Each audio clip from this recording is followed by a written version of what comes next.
Rest in peace, Eminem's mom.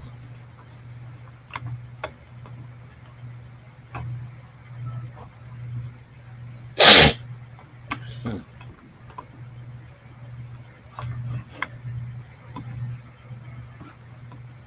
That's bad.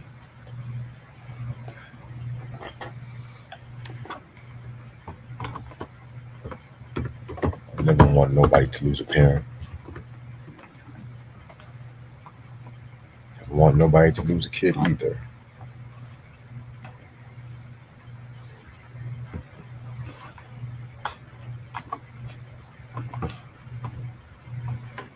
I'm doing good today, Q. Can't complain. How about yourself?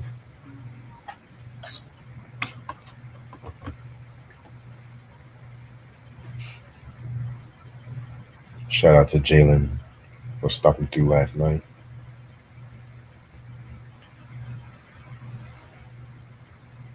So Bel Air is going to have its final season, apparently, which I feel like 4 seasons is just about enough, if you ask me. Mm-mm-mm. They can't keep nothing good on TV. Right, because Force is Yeah. ending. Um, Book two already All the ended good and black shit. shows. But y'all keep on that Game of Thrones garbage. Why not take that shit off? How much is Exactly. that? Ain't nobody Walking Dead, Game of Thrones, title all them shits. Fake Lord of the Rings bullshit that they doing. People love that.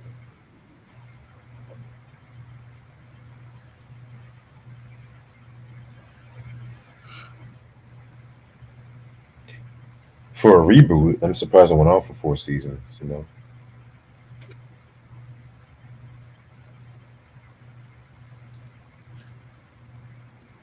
I'm about to send you something on Instagram just letting you know.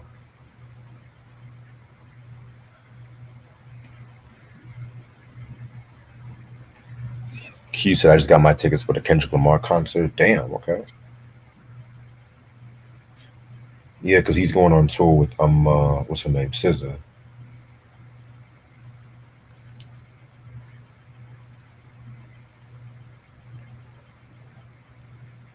There's still some concerts I have to see this month though, you know what I'm saying? I haven't been to a concert all year, surprisingly.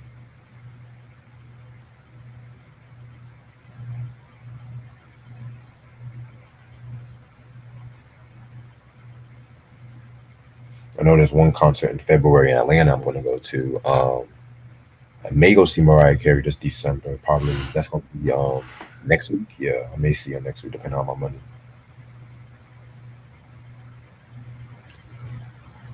Sam said Hail Melvin or the Blue Notes, Bad Luck, or the OJ Stairway to Heaven.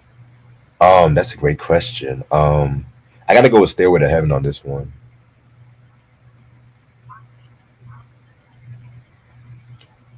He's also coming to Charlotte, North Carolina. No, my hometown is in Raleigh. I don't stay in Charlotte though, but that's good to know that he's coming to Charlotte though. That I'm definitely gonna see Kendrick if that's the case.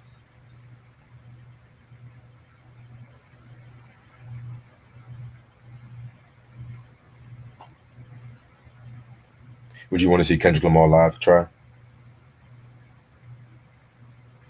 Yeah. If he ain't coming here though. He coming to he going to Jersey. Oh wow. So I don't understand. Nigga, how you not coming to New York, the best place on earth? What's wrong with you? You never know. He might come. He might add some more tour dates. You never know.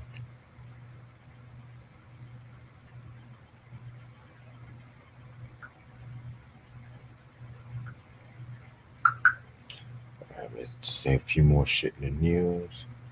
Apparently it's rumored that Beyonce is gonna come out with the Rock album for the Volume 3. Apparently, Well, we expected that. That's not news. Tell us something we don't know already.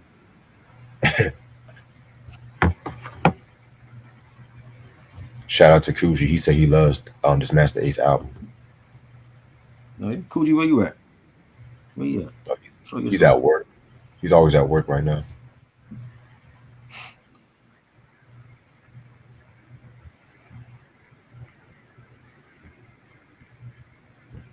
tomorrow's gonna. I gotta work on my list for tomorrow for the Wu Tang list. Sam said people make the world go around by the stylistics or love affair by the spinners. Stylistics for me, but I'm ready to start whenever you are. Let's go. What's up, you two? How's everyone doing? It's your boy Reg in the building. Got my homeboy trying the building with me. How you doing, Try? I'm good. All right. So today's album anniversary I'm going to do quickly is going to be the Beatles with Rubber Soul. This album came out December 3rd, 1965. You know what I'm saying? On Parlophone Records, which was under Capitol. This is pretty much the album that kind of changed the Beatles forever, if you ask me. You know what I'm saying? This is when they really took their shit seriously. Um, the story with this album was the fact that they actually met what's his name, Bob Dylan, and everything like that, and they met Elvis Presley, and they pretty much took a more experimental approach to their songwriting and whatnot too. They were influenced by a lot of folk rock, soul music, and whatnot. You know what I'm saying? And they didn't really want to be that boy band. This was like the first steps to them shedding away from that mop top kind of era and stuff like that too, because they were experimenting with a lot of reading, and then they started smoking a lot of marijuana and stuff like that too. You know what I'm saying? And pretty much they were working on this album and stuff like that too. And it was pretty much a very different album compared to like the Help and the Meet the Beatles and whatnot too. You know what I'm saying? I don't actually have this album, and I'm gonna be 100% real with y'all. I definitely want to get my hand. I wasn't really raised on this album like that in terms of the Beatles and shit. 'Cause I remember this album took me a while to really get into. You know what I'm saying? 'Cause I'm not really the biggest folk rock. It's not really just folk rock and shit, but they actually have some stuff on this album that I fucking like. I love the first song, "Drive My Car," classic joint. You know, then they have song "In My Life." You know, there are places I remember that song. Um, all my sister fans, y'all should know that was a song Marcus Houston was singing. I think in the last episode, if I'm not mistaken. "Nowhere Man," that was a pretty cool song. Um, this is also, I think, the first album where George Harrison actually contributes some songwriting credits on his own with songs like "Think for Yourself" and "If I Needed Someone." You know what I'm saying? So this is a pretty straight album. This album pretty much opened the doors for albums like, Revolver, Sergeant Pepper, and stuff like that too. So, what do you think about this album, Troy? I ain't hear it. Don't know. You never heard it? Nope. Oh, okay. All right, never mind then. But y'all, my beat up fan, y'all should definitely know about this record right here. Now we're going to get into the main event. We're going to get into Master Ace and Marco Polo with their recent album, Richmond Hill. Richmond Hill. This album came out pretty much. Let me pull up the date. Pull up the date. January 26, 2024. You know what I'm saying? 18 tracks and shit like that too. It's pretty much, produced by Marco Polo solely. You know what I'm saying? It has Marco Polo, Master Ace, like I mentioned. Guest appearances include Blue, Chanor, Coast Contra, C Red, E Smitty, Inspector Deck, Path Buddy, Speech from Arrested Development fame, Strickland and Wordsmith.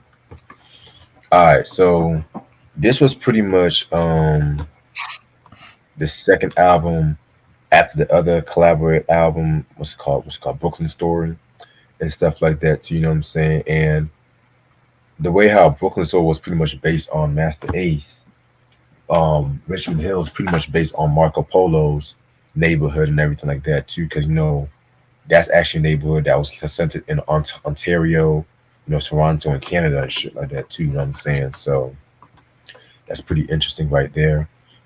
So, like I said before, I don't have the current album and shit like that too. You know what I'm saying? And I know with Master Ace albums, most of them usually go hard to come by and whatnot too. You know what I'm saying? So if I get it, I get it. But yeah, this is the album cover right here. You know what I'm saying? Pretty cool album cover and everything like that too. You know what I'm saying? And yeah, he definitely goes like personal with this album as well too. You know what I'm saying? So yeah, man, definitely can't wait to talk about this one. This album has 18 tracks. We're gonna get started with the first song called December 26th, which was like pretty much like I guess it's like his born day and everything like that too. I love the skits on this album. First of all, the skits are pretty dope. Yeah. So pretty much when it comes to the skit pretty much has like this lady giving birth, and it's revealed that it's actually Marco's father and everything like that too. And Marco's father's like, "Oh my God, I have a son! I can't believe it. He's my precious, he's my pride and joy, and everything." And then the twist about it is like Polo was like he doesn't know what to expect when he's a father and stuff like that too, and which leads us into the next track. But I'm gonna let you give me your thoughts on the intro. I thought it was good. Just Marco talking about his life story and his was that his dad that was talking? How his dad wanted a son, Yeah, that was his dad. and he got his son, and they moved from like Canada to Brooklyn, and I got family in Canada in Toronto, so it was great. Yeah, definitely. All right, track number two, we guys called Brooklyn Heights. Um, very, very, very dope track right here. I loved Master Ace's flow on this record. You know what I'm saying? And that's the thing too. Like Master Ace's flow aged like fine wine and everything like that too. You know what I'm saying? I love the way he was flowing them drum beats and everything. You know, when I hear like him rapping, he still sounds the same like he did like back in like 93 when he did the Slaughterhouse album and whatnot too, you know what I'm saying? So yeah, I'm definitely fucking with this track heavily and everything like that too, you know what I'm saying? So this is a banger for me. Yeah, this was fire. Love the beat for this, and you got the snippet. There's like a snippet of like a guy talking about the different Brooklyn streets, and you got Ace saying, this ain't what you used to. This is Aftermath, Tongues, Death Squad, and the Juice Crew. It's not what you think it is. But when your index finger up your nose, you should think of biz. Referring to Picking Boogers, that iconic album cover, and I loved it. Just a great song. Yeah, definitely a great song indeed. All right, which leads us into give me one second. One quick second. Which leads us into track number three. We got is Certified featuring Coast Contra. Um, this track right here was pretty good too. This is like probably my favorite track on this record. You know, just has Ace, Polo, and Coast, doing their thing on the rhyming side of things and stuff like that too. You know what I'm saying? Very dope usage of that Bob James sample. I'm not gonna tell you which Bob James sample it is because I feel like you guys should pretty much know it. You know what I'm saying? But yeah, this joint right here is a very, very, very dope joint. Must listen if you ask me. Yeah, I like the track. It's had like that jazzy boom bap, 90s sound to it. It was cool. Yeah, definitely. Yeah, definitely had that strong boom bapish kind of feel, which I fucking love. Um, all right, so next track we got is Cartoons. This is pretty much like a skit of like Marco saying how much he loves watching cartoons and everything like that too. You know what I'm saying? Excuse me. Watching Saturday morning cartoons and shit like that. You know how that shit goes. So yeah, Right, and he mentions like his favorite cartoons is like Transformers and GI Joe and the Smurfs and He Man, and that's what it was pretty much like for every kid on Saturday morning. You get up to watch your favorite cartoon with a bowl of cereal, and his father wanted to watch something else on TV. His mom is screaming at him like, "Turn the volume down! It's too loud!" And I loved it. yeah, I definitely love this record too. Definitely a relatable track right here. Which leads us into the next song, which is Hero. This track features Inspector Deck and everything like that too. Definitely a very dope track right here. Inspector Deck is another one that is very consistent when it comes to like his flow and his style and everything like that too. The beat, the beat definitely has an MF Doom. I can definitely see Doom on this track. You know what I'm saying? Rest in peace to Doom. You know what I'm saying? Which kind of makes me wish that the Son of Yvonne album he would have definitely had some fresh production for Ace because it was pretty much all the established beats, which I've talked about that in the past and stuff like that. But yeah, this one right here was very dope. I love this one. Yeah. Um, I loved it, man. Like Deck always kills his features, and I had like the quirky melody, the beat was fire, and you had like snippets. This reminded me like so much of like MF Doom, like Operation Doomsday, like with the snippets Yeah, being played on the score, and you had like the man, talking about New York City and the superheroes, and it was very Doom inspired. And you had a deck saying, my name heavyweight on the scale. You ain't even got a place on the scale. You just faking for real. See me front line blazing the trail. Fuck the records. I get paid in the mail. I'm just making a sale. Loved his flow is just deck. Like he don't change, man. He just sound great on every record. definitely. Yeah, I definitely agree with you about that. You know what I'm saying? That bouncy melody definitely screams doom and shit like that too. You know what I'm saying? Track number 6, Life Music featuring Speech and Strickland. You know what I'm saying? Another one of my favorite tracks on this album. You know what I'm saying? So pretty much, it definitely is just talking about, them growing up and everything like that too, you know what I'm saying? And just growing up and experiencing different trials and tribulation with your life and everything like that too, you know what I'm saying?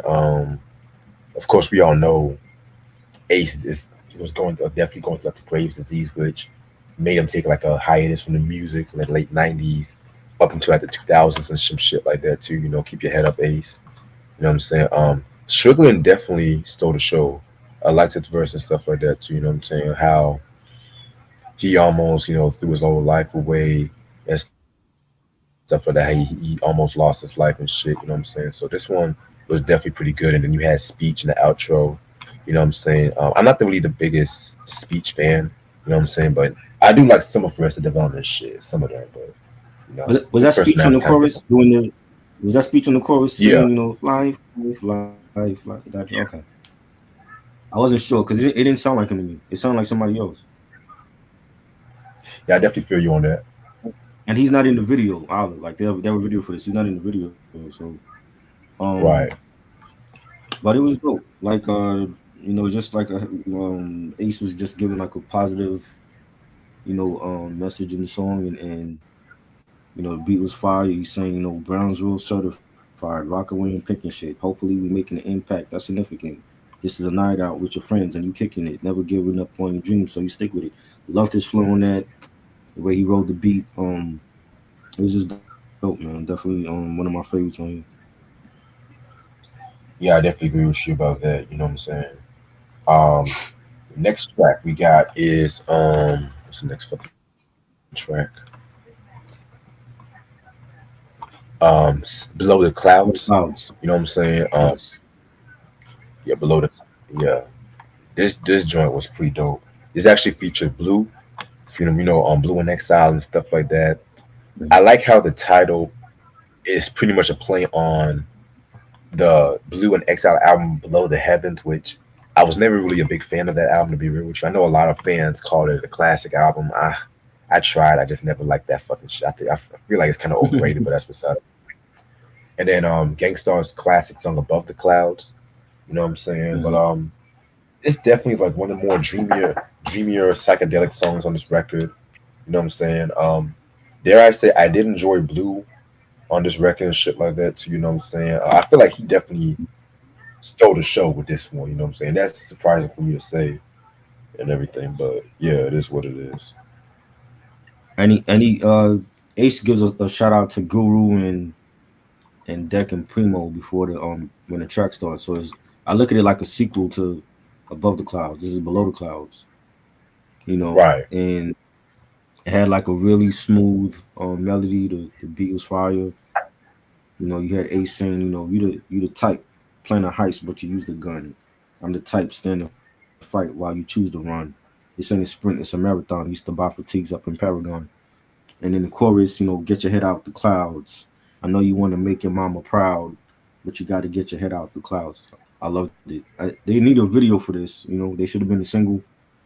And I always loved Above the Clouds on the Gangstar album, Moment of Truth, classic album.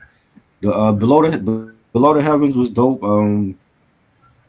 It was dope. I don't know how people say it's a classic. And, it was good. I didn't grow up with it though. That's the thing. So it was like when it came out. I think like maybe '04 I heard it. It was like late 2000s I heard it, but I didn't even hear it as soon as it came out though. Definitely. Yeah, man. It's the whole blog era that went crazy for that album and stuff like Yeah. that too. You know what I'm saying? Calling it I like, mean, I feel like that was Slum Village too. I mean, Slum Village was good. I don't think it was oh, a great album. You know. I never really was a big Slum Village fan to begin with. I'm sorry. Yeah. I mean, I just feel it like the was good. It's just that I feel like Dilla didn't give them his best shit. You know what I'm saying? right. I prefer Volume One, Fantastic, over Volume Two. I wish they would have just dropped that Volume One because the beats Yeah. that JD, keyword JD, had on that record. Oh my god, that was Hmm. like the nice link between like the J Dilla style and like the Umna shit he was doing, Q-Tip and everything. You know what Right. I'm saying? So yeah, man. It's just that Volume Two, it was a cool album, but again, very, very fucking overrated. You know what I'm saying? So yeah. Next track, St. Robert skit, pretty much like a short skit, you know, a hospital skit and stuff like that too. Nothing to it. Hmm. He's just talking about like going to Catholic school and shit. You Right. All right. Track number nine, Heat of the Moment, featuring Pat Bundy. Um, this one was okay. I wasn't really too big on this one right there. You know what I'm saying? I love the beat. The beat definitely is fire and stuff like that too. You know what I'm saying? So yeah, this one was pretty straight. This song was cool. I like the beat. I don't know who Pat Bundy is. That artist didn't serve no purpose to the song to me. Master Ace was dope. He said, you got to get it the first time and don't get drunk off the church wine. In this limited earth time, try to do something that's worth dying for. Love this verse. Like, yeah, it was a banging track. You know, Path Bundy didn't serve no purpose on you. I agree. I next track is Jordan Theory. Another one of my favorite tracks on this album. This is definitely vintage Master Ace right here. What I got from this track right here was pretty much how one has to be humble and everything like that. So, you know, just because you can't afford the best shit, the latest shit, does not mean that it speaks less of you as a man. If that makes sense too, because I love like the title Jordan Theory because everybody loves them some Jordans and stuff like that. Hmm. Um, yeah, 'cause, Jordan's one of them shoes. It still is them shoes though too, but I don't really wear Jordans For like sure. that, like I used to. You said what? Best sneakers ever. I mean, Michael Jordan been retired for what 20 something years, and he still outselling sneakers as he's not playing. That's the best sneaker ever. Right, right. But yeah, man. I think I only owned like two pairs of Jordans in my life. To be real with you, I was more like an Air Force Nike kind of head. Like I said, if I do see some good Jordans, I might cop it again, but it depends and shit. You know what I'm saying? But yeah, this one I love the line when Ace said, hold on. He rides in new waves, buys some new J's, and bust them shits open like a can of biscuits. And everybody like, wow, look what he got. Brand new colorway, then ain't Reeboks. Them shits cost like 3 months rent, and his ex girl knows what he wants spent. You know what I'm saying? So yeah, this one right here was pretty straight. One of my favorites. Next to yeah, one of my favorites. I love this song. This is a song that'll be timeless forever because the mentality of black people is we love to look good and we love to look fly over paying our rent or paying our car note. You know what I'm saying? Or giving your baby mama money for your kids. You know what I'm saying? And you know that's especially for people that live in the projects and people that live in the hood. Like they want to look fly. You know what I'm saying? And you know, it just shows that what people will do to look good when they out on the street.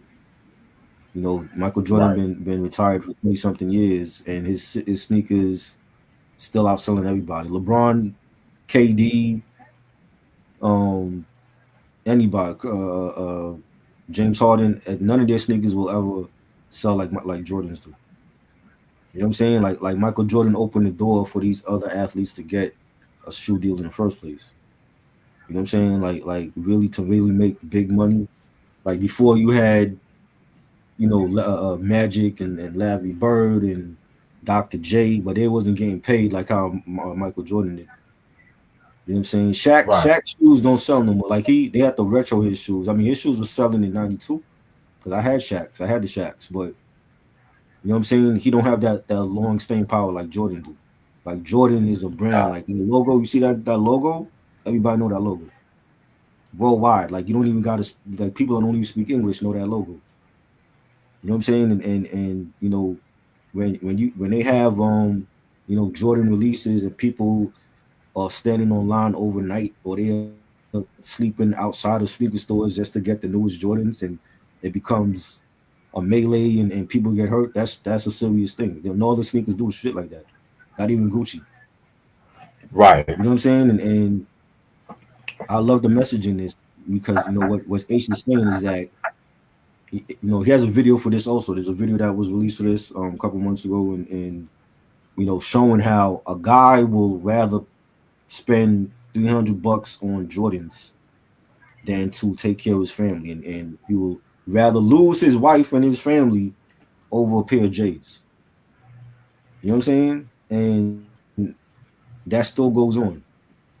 People still line up to get the newest J's. Now they got Travis Scott with his own Jordans and different collabs that they doing that come out with their own Drake. I think Drake had some Jordans a couple years ago. You know what I mean? So um that's still a thing within the hood, unfortunately.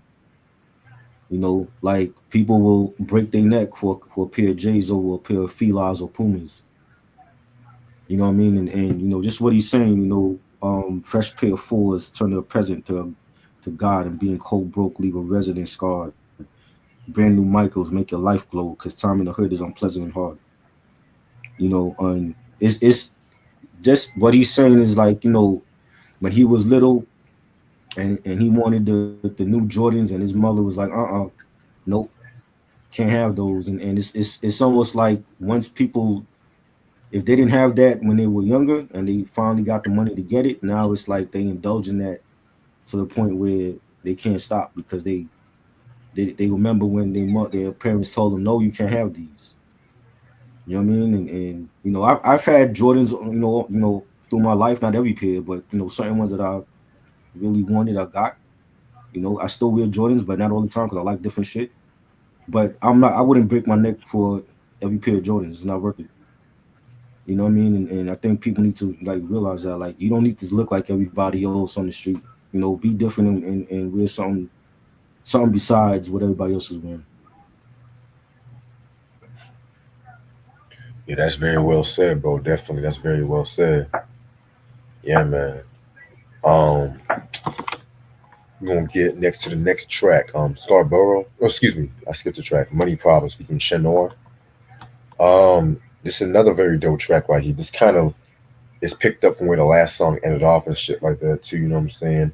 I love like that flute beat. I love that flute beat and everything like that. That pretty much carried the whole song and everything.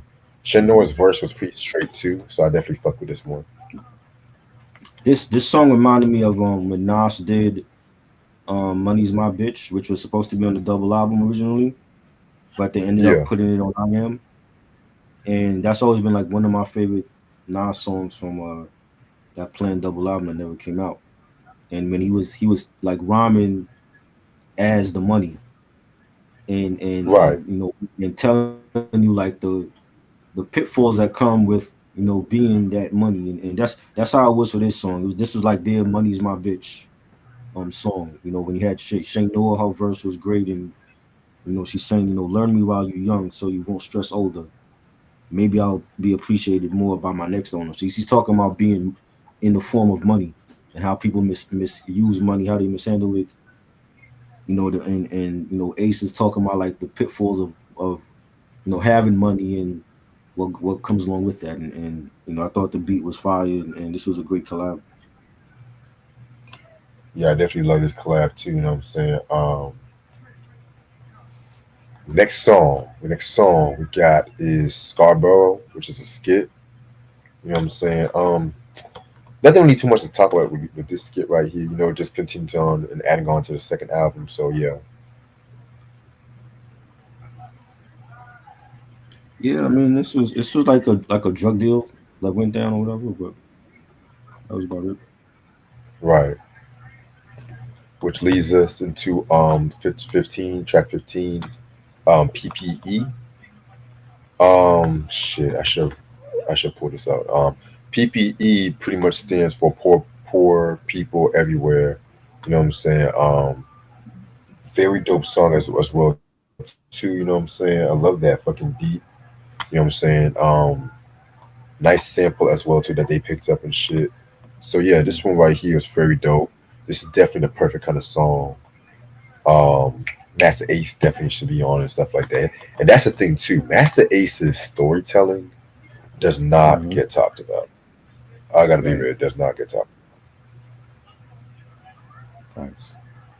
I think this was the last single that was released because there's a video for this as well. Yeah. And then like in the video, like he's dressed up as how he was on his. What's the album cover? He's like on the steps. Is that the what's that long walk or some shit? Long hot summer. Long hot summer.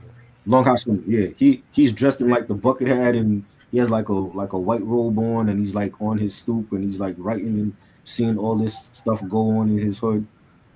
And even in the sample, like they have the title of the track in the sample. So if people don't know what PPE means, is just poor people everywhere. You got the little sample with the little voice, poor people everywhere, drugs, pushes, and the beat was fire, and you said, it's like poverty is closing in. I know in my heart this ain't how it's supposed to end, and just talking about drugs, people being on drugs, and the government and poverty in the hood, and I loved it. I think this was like one of my favorites on the album. Yeah, I definitely agree with you about that. Next track we got is Outside In. You know what I'm saying? This is pretty much a straight song that's pretty much old to the women, like a women track and stuff like that too. You know what I'm saying? This features C Red and E Smitty. You know what I'm saying? Yeah, this one right here was not bad. I like the singing on this record. The singing was pretty straight. You know what I'm Mm. saying? Pretty much Ace definitely does a few women songs here and there and stuff like that too. You know what I'm saying? But like I said, he's pretty much like the everyday man when it comes to like hip hop and shit like that too. So he just wants a woman that he can settle down with, treat him right. He can treat her right. Shit like that. See, what I got from this is like a pandemic song. This is like when we were inside and people were stuck in and they couldn't go out, everything was shut down. If you had a significant other, it was Netflix every night for them, and this it was a dance song. It was something different from Ace. I never heard a dance song from Ace like this. You know what I'm saying? I don't remember any love song that he's done. You know what I'm saying? This is like something different that he tried with Marco Polo, and it was more like when like people wanted to get outside again after the pandemic, and they wanted to go places and enjoy life again. You know what I'm saying? And I think after like 4 years of being locked in, it's like it was time to go out again, and I couldn't wait to go out again. So that's what I got from it. You know what I'm saying? But it was like you had the R&B singing on the chorus, and it was a dance track. And there's just kind of out of place with this album with everything that they've talked Yeah. about and they've done. But it was like they more than likely they did this album during the pandemic anyway. So I enjoyed it. Yeah. I mean, I definitely agree with you about it being out of place. You know what I'm saying? Because this album is pretty much like a coming of age kind of story, but at the same time too, Mhm. I guess like with like songs like this and everything like that too. you know, with we live in an age where like a lot of hip hop vets have come up saying like, look, we're getting older now, we ain't doing this young shit no more and stuff Right. like that too. Whereas with like MC8, he's a cat that pretty much never like took like a long break like that when it comes to his music. I Mhm. think the most I would probably say is like a maximum of 5 years. You know what I'm Right. saying? But he's always been fairly consistent and shit like that. It's not like a case where with like an LL Cool J or a Cube that haven't dropped shit in like years on end and shit like that. They're gonna come back and we're Mhm. just now see this whole mature side of some shit like that too. Or Yeah.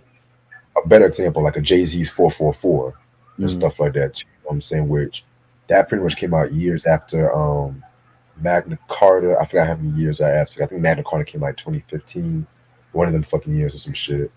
But Yeah. yeah, you know, it's like that shit. You know what I'm saying? I know you don't like 444, but still, you know. It was cool. Just people just went crazy like it was Reasonable Doubt. I'm like, y'all, I definitely haven't been in '96 because Reasonable Doubt was a totally different album from 444. Right. You know. Yeah, I definitely agree with you about that. All right. Track number 15, Connections. You know what I'm saying? This is like one of those like wordplay kind of songs and shit. And I wish I would actually pull up some lyrics for this record because they don't have all the songs on Rap Genius and shit like that too. You know what I'm saying? But pretty much what I got from this record is how Master Ace is pretty much like every bar, the last word will be like the first word in the next bar and some shit like that. And he's not the first one to do a song like this. You know what I'm saying? He's not really the first one, but again, I love it when MCs get to play out their skills on songs like this, like Jesus Labels or a personal favorite of mine, like Pharaoh Monch's um official from the Internal Affairs, where he's mentioning all the athletes and stuff like that too. You know what I'm saying? So Mhm. yeah, this one right here was pretty straight. I like this one. You're doing the Connections joint, right? Yes, sir. Yeah, this was good. I love the beat for this. It had like the eerie melody and the chanting in the background, and he had the Method Man. I got connections. I get that ass stuck like glue. That's from the what the Biggie joint on Ready to Die. And you got Ace saying, drop it on your head like a pigeon. I hope you listen and smack a baby at his christening. Love that track, man. It was hard track. I loved it. Yeah, definitely hard track indeed, bro. Now another one of my favorites, plant based. Um, self-explanatory. He's talking about the benefits of eating healthy. You know what I'm saying? You know, staying away from like that fucking fast food and shit, which Mm-hmm. some days is harder than others, especially when you're out and about and stuff like that too, and you don't have time to You got to cook you up train some. yourself. You said what? You got to train yourself because it wasn't in the beginning. It wasn't hard for me because like I had two friends at the same time that went to the hospital for their health, and one of them ended up getting a liver transplant. So after that happened, I totally changed up my whole eating habits. Like I don't eat fast food no more. So when it comes to soda and stuff, I don't drink that stuff. You know what I'm Yeah, saying? And I think people like unless you have people close to you that it's happening to or yourself, you're not really gonna understand. You know what I'm saying? So when people come on here, like remember like you used to come on here with Eric and them, y'all be talking about checkers. I'm like, I've never had that stuff. I've never had checkers. I don't know what checkers is. I don't even like checkers, bro. You know what I'm saying? Like Taco. I've only had Taco Bell once in my life. That was like '95. I've never had Taco Fuck Bell Taco. since then. Every time I eat Taco Bell, I always get sick. I eat that shit twice in my fucking. Marie, it's good, baby. Let's go, Mario. I like a lot of fast food. I don't fuck with, and I live around a bunch of fast food. There's fast food all over New York City. I don't really, I don't fuck with it. You know what I'm saying? I think if people fuck with it, you gotta have that in moderation, not all the time. Like my homeboy, he ended up getting sick because he was always eating it every day for lunch at his job, and then he ended up having to get a liver transplant. And he's younger than Damn. us. You know what I'm saying? So, and I tell him like, you got it. He wasn't eating the things that he needed, like whole grains and the fruits and vegetables. He wasn't eating that shit. You know what I'm saying? And I'm like, you can't eat the same shit. that at an older age that she was eating when you were like a teenager or like a young kid. You know what I'm Right. saying? And my eating habits is totally different. I don't fuck with a lot of shit. Like I love home cooked meals. I love salad. Getting into more fish. You know what I'm saying? And drinking more water and it's real because I want to live to a long time. I don't want to be 50 years old and dead. You know what I'm saying? And I love the fact that Master Ace could do a dope ass rap song like this and letting people know like yo like Ghostface Killer has diabetes and we knew that when Iron came out that he had to eat, he had to change up his eating habits. Five Dog died having diabetes because he had a poor diet. He was always eating sugary cereals and candy and that shit will kill you. You know what I'm saying? And it's not a game. And I love the fact that Master Ace could put this in a whole song where you can he's not preaching, but it's easy to understand what he's going through. And you had lines like nut seeds, fresh fruits and whole grains, green thumbs, planting plums on the low, we on your neck like gold chains with the sun that's jazzy like Coltrane, planning playing at a restaurant in Crown Heights, a side of brown rice really sounds nice. I loved it. I loved it. I just love the message in it. So he needs to release this as a single too, because it's very important that the hip hop community, embraces songs like this and when it comes to your health, because a lot of people are dying at a young age because they're not taking care of their health. You know what I'm saying? And, Right. and salute to Master Ace doing Yeah, I definitely agree with you about that. That's why I'm mostly do my cooking and shit like that too. If I do eat fast food, it's mostly going to be on the weekends, but it. it's going to be like some. It's not going to be like the typical crazy shit like KFC or like Right. McDonald's. Most of the fast food I eat I is couldn't like even tell you the last time I had KFC. It's been years. me neither. You know what I mean? Like Well, not I stayed away from all that. So I used to always have that. Like, and especially like when I was buying that for my grandfather and old people when they hit a certain age, they don't care what they eat. They eat what they want. You know what I'm saying? But right. after my two friends got sick, I totally changed up everything. You know what I'm saying? And I want to live to see 100 years old if that's possible, and I want to be healthy, not in a wheelchair or walking with a cane or something. You know what I mean? And a lot of people can't say that. For real, man. I'm definitely going to go to the gym myself. I was supposed to have gone today, but I forgot I had to do a Yeah, tutoring for yeah. somebody or My some my shit. mom my mom goes to the gym. So my mom's goes to the gym. My mom lost a lot of weight. She's still losing weight. You know what I'm saying? She couldn't even lose weight back in the day. Now it's coming off her like nothing. She's been going to the gym, and I like it. You know what I'm saying? And I think people need to do that. You know what I'm saying? Like exercise and work out. Definitely. Q said, if I'm not mistaken, that Heavy D died from diabetes or blood. It was blood clots from what I looked up. Because when I looked up, he was in a plane, and the plane had like a delay, so he was pretty much sitting down. And the more from what I looked up, the more he sat down, he developed the blood clots and some shit. But there's even a lot of Right. questions about that shit. To be honest with you, you know what I'm saying? Hmm. Yeah, man. Samson, going to the gym is smart. It's essential. It's not just It smart. It's is. essential. And I've always played sports all my life. Like I've played baseball, football, did karate, did gymnastics. I was always active. You know what I'm saying? So like me Same. me sitting around getting fat, that was never gonna happen. Yeah, definitely. I definitely agree with you about that. Yeah, I used to run track. I always lift me some weights, and so even if I'm not working out, I make sure I do like some push-ups, sit-ups, some leg exercises, or some shit like Hmm. that too. Like whenever, hell, I even do some jogging here and there. But in this cold weather that's coming up, I gotta be careful and shit. You know what I'm saying? Next track we got is December 25th. This is a skit. You know what I'm saying? This skit is pretty much um Polo saying how much he's grateful for his parents for looking after him and shit like that too. You know what I'm saying? I feel like this is probably my favorite skit off this whole album and everything. Yeah, like you was saying, like he didn't want no gifts from his family. Like he told his parents, like I didn't care about having getting any gifts. Like the greatest gift that they both could give me was life, and I definitely love the message in that skit. And I think like even though this album came out beginning of this year, but now we at the end of the year, and it's like it's fitting how the album closes out at Christmas time, and I think that was just a brilliant move by Masta Ace and Marco Polo. Yeah, I definitely agree Me with you too. about that. All right. Overall, this is actually a pretty solid album. We ain't talking You know what about I'm the saying? actual song though. Oh, I forgot. That was like a hidden track. Okay. Track number Yeah, 18, All I Want.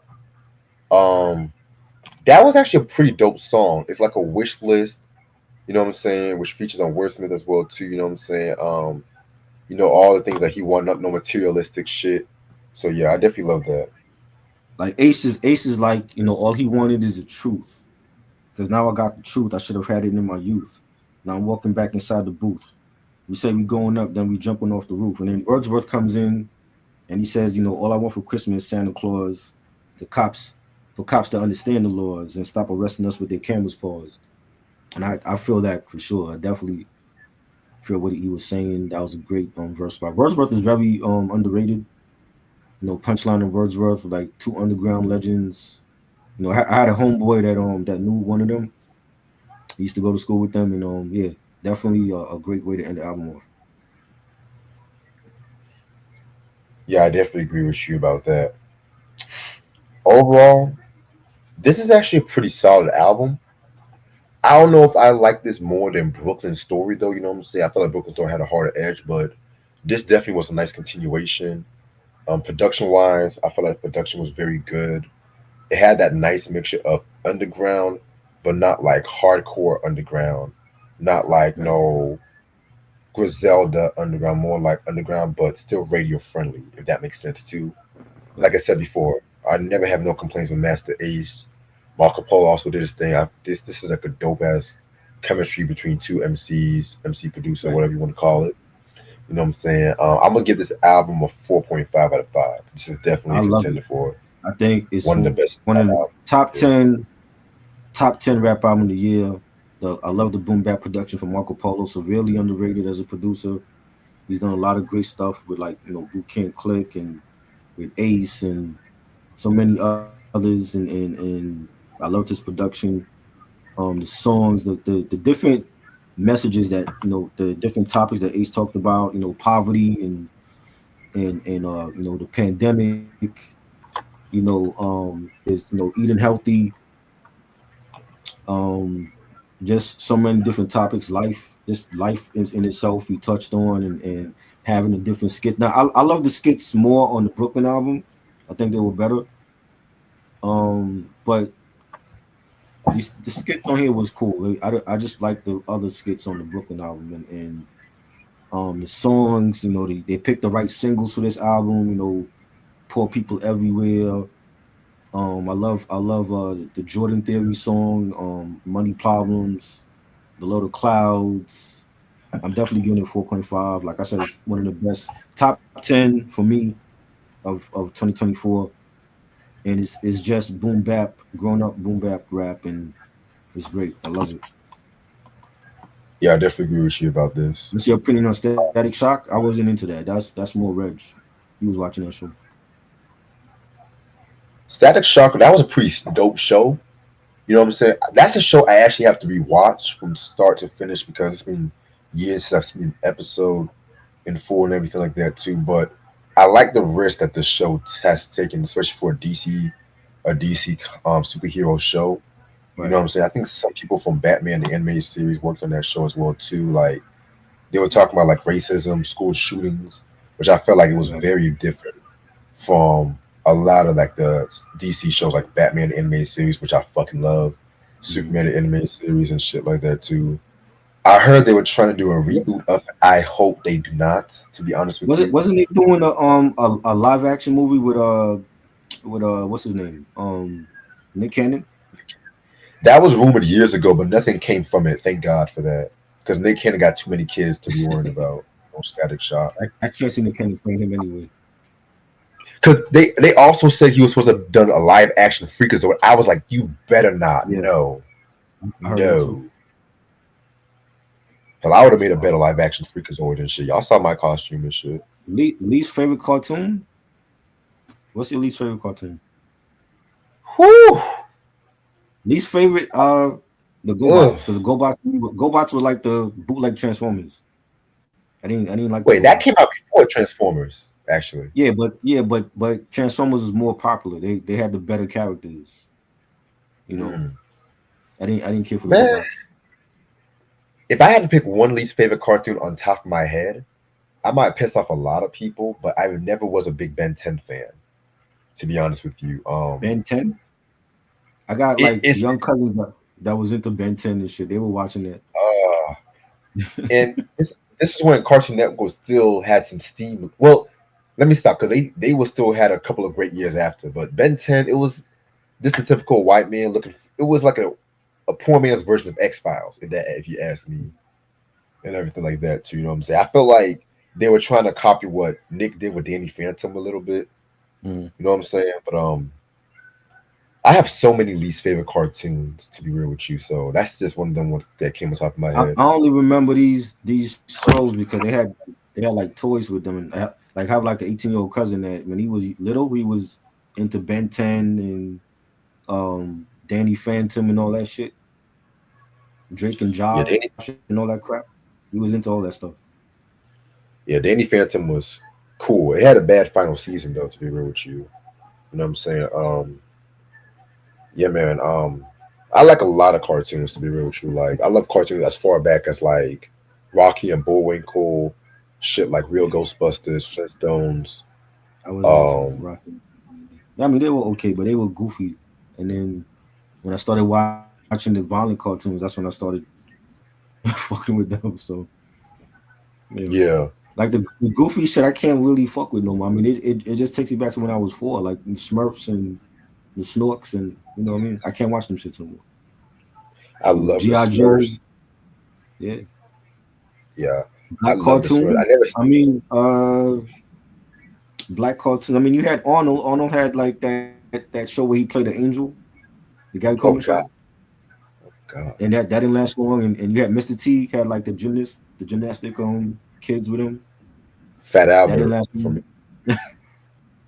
long. I didn't watch too many like black cartoons.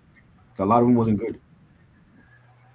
Yeah, man. The black cartoons I like is Fat Albert and the Fat Cosby Albert, I watched Fat Kids, Albert. Proud Family, Static Shock.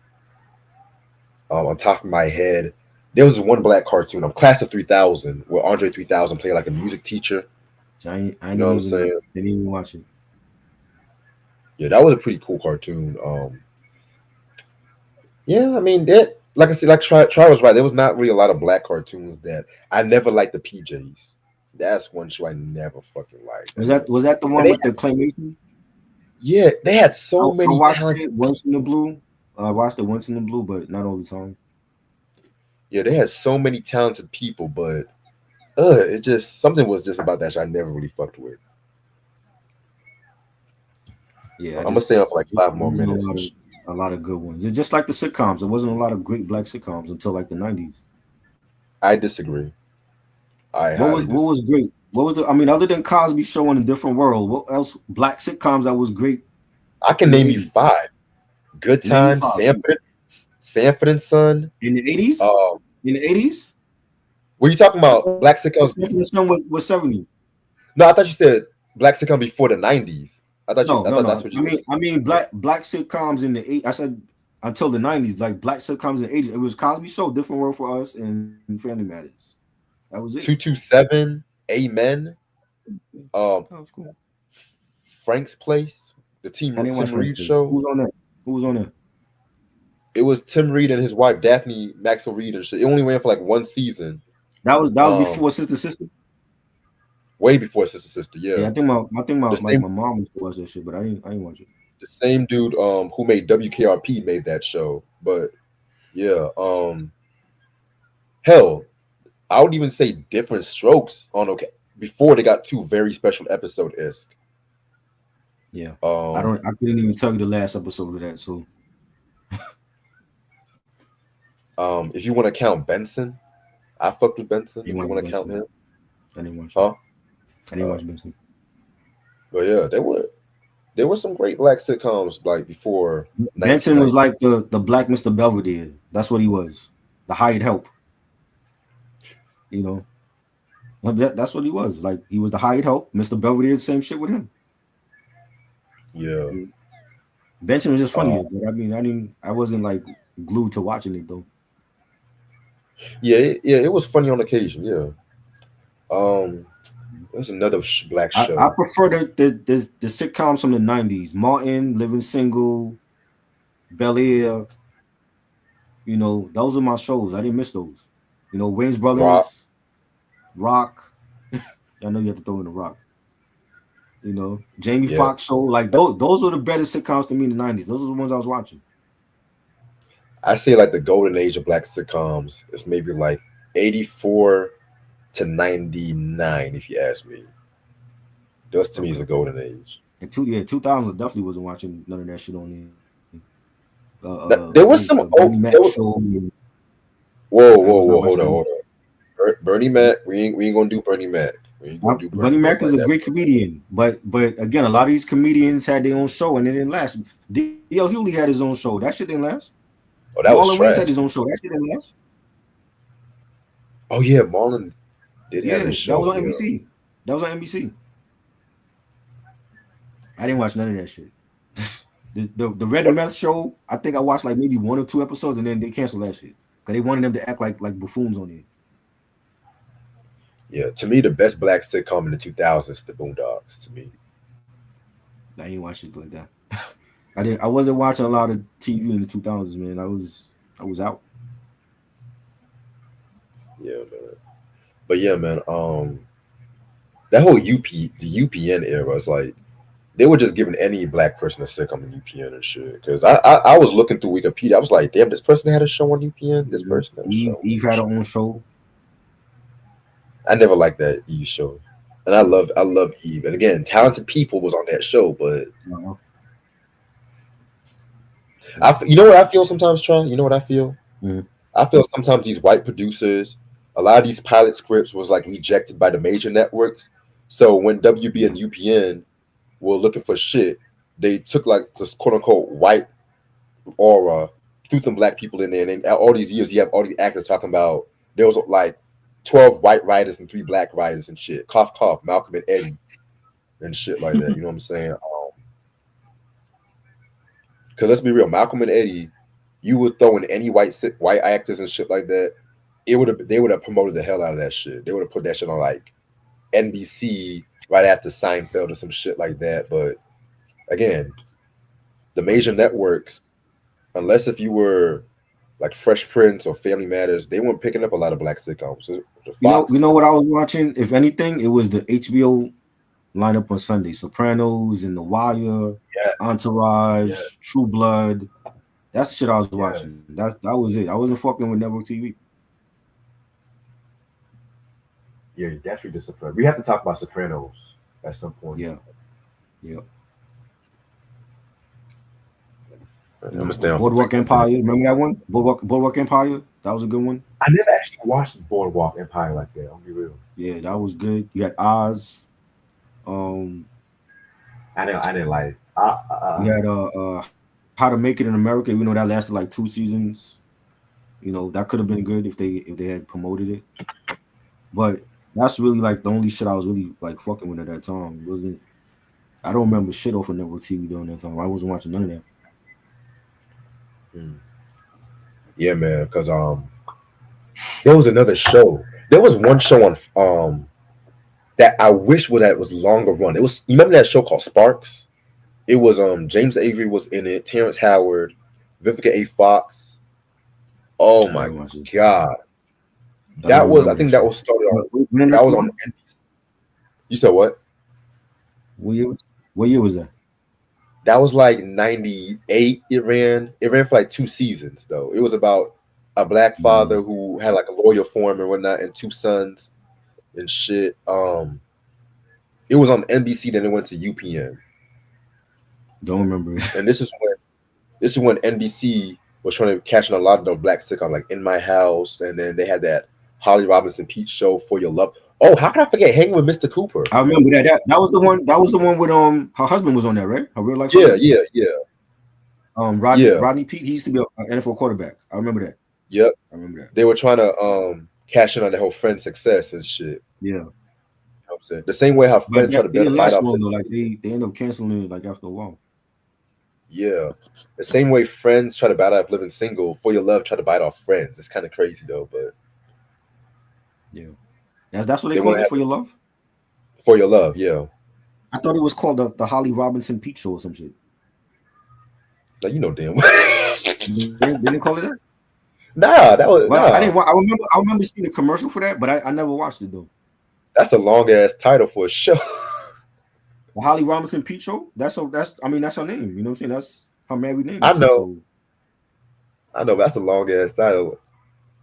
I mean shit. They gave other people sitcoms from based off their name. You know what I mean? So I know.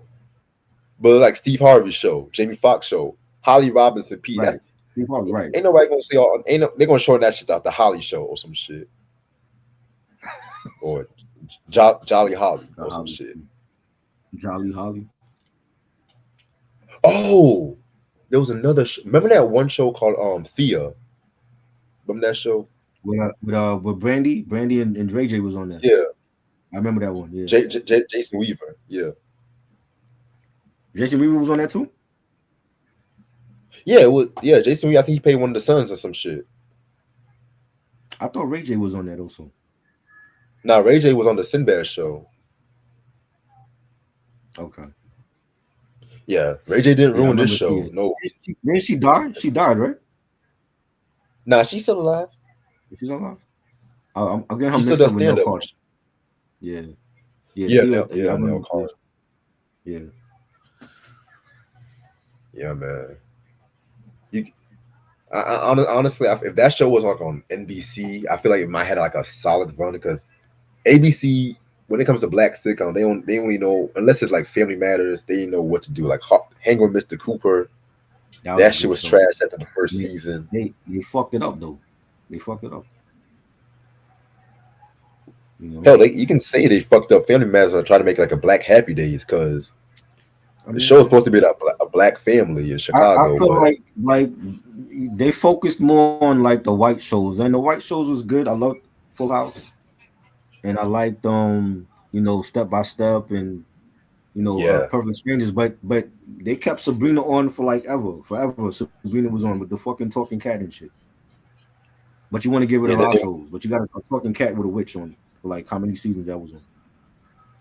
Yeah, and then they took that show to WB and shit too. Right, exactly. But Buffy's what they do with Buffy. Buffy was on WB, and then they put it on UPN9 for like how long? Like 10 years that shit was on.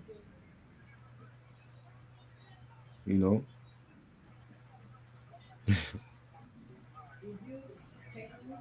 It's crazy. Yeah, man. I'm gonna answer one more this last question. Q said, "What do you think about Smart Guy. Smart Guy?" I watched that once on the That boat. was I actually like Smart Guy. I Yeah. actually like Smart Guy. I seen him recently. He did something on YouTube like it was like a tour of his house or some shit.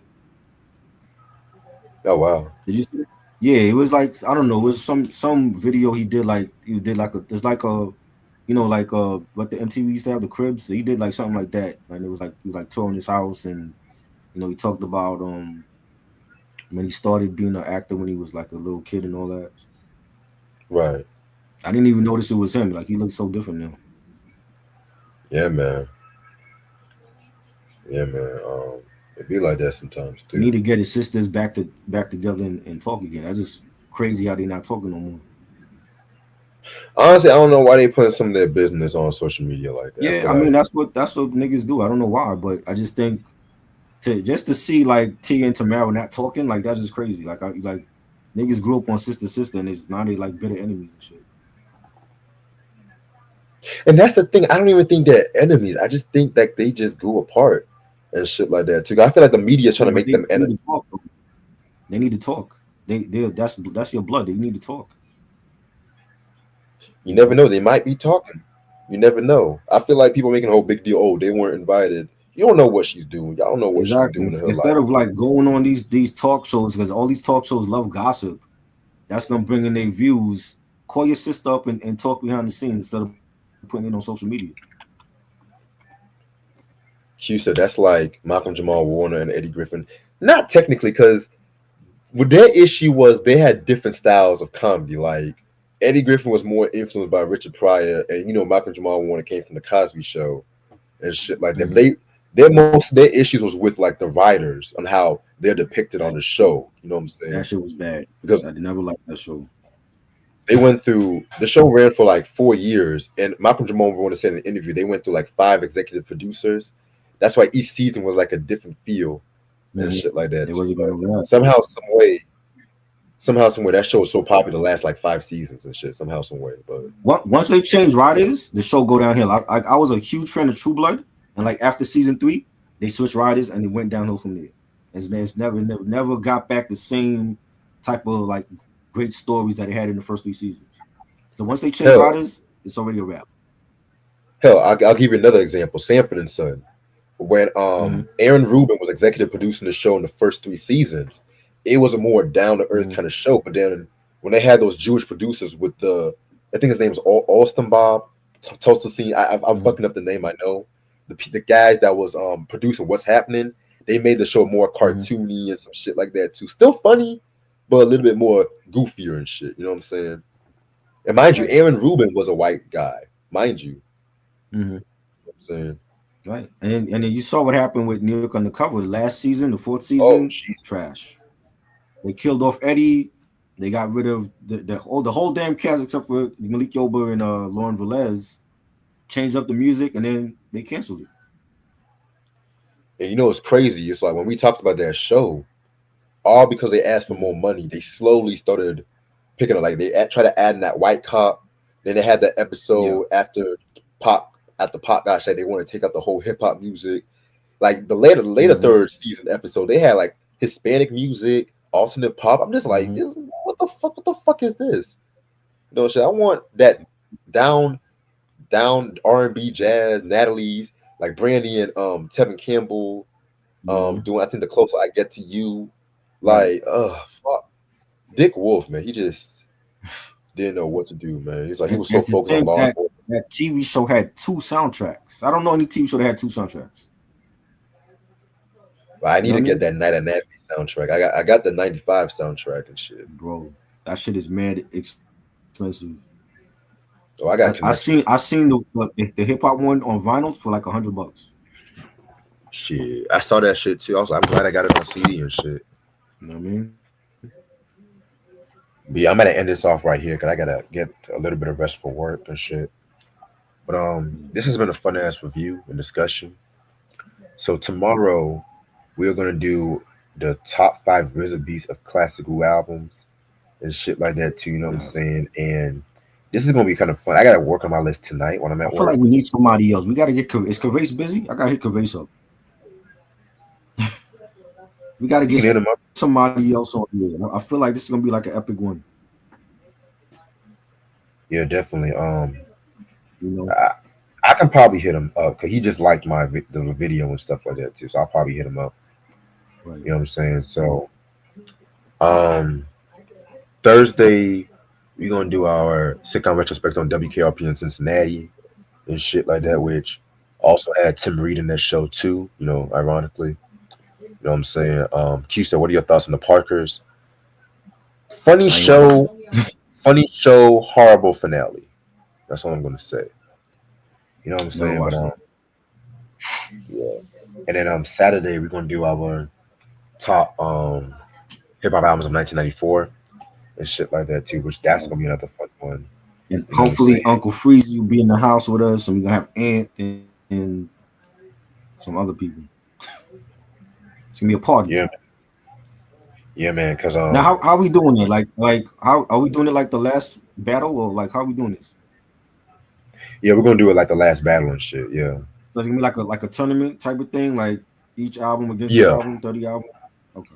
yeah. So you already did the brackets, or are we gonna like draw straws or something? How are we doing it? Well, I sent you all the albums I picked and shit like that. I thought we were just gonna draw the straws or some shit like that too. I You mean, know what I'm I saying? got I got the list of like 30 albums from that year. Yeah, and I sent you some shit the other day too.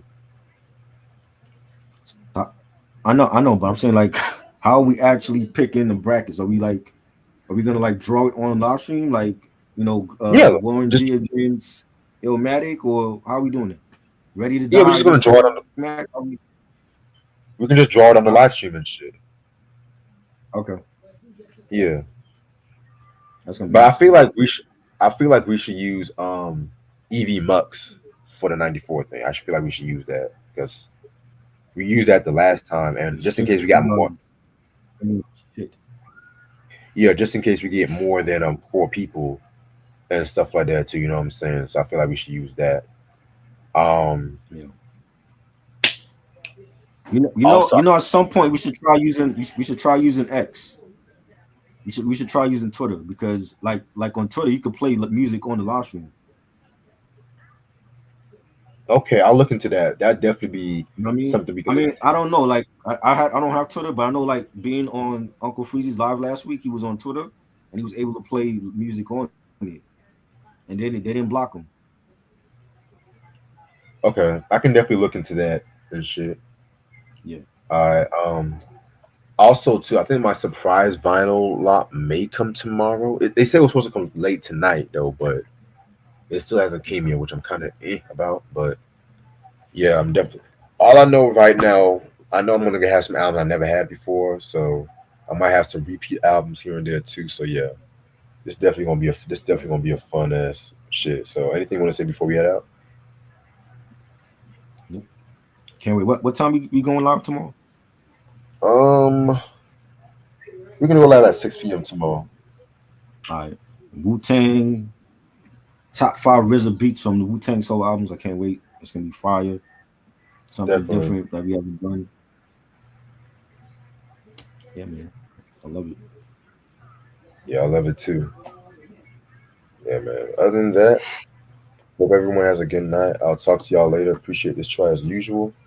Peace. All right. Peace.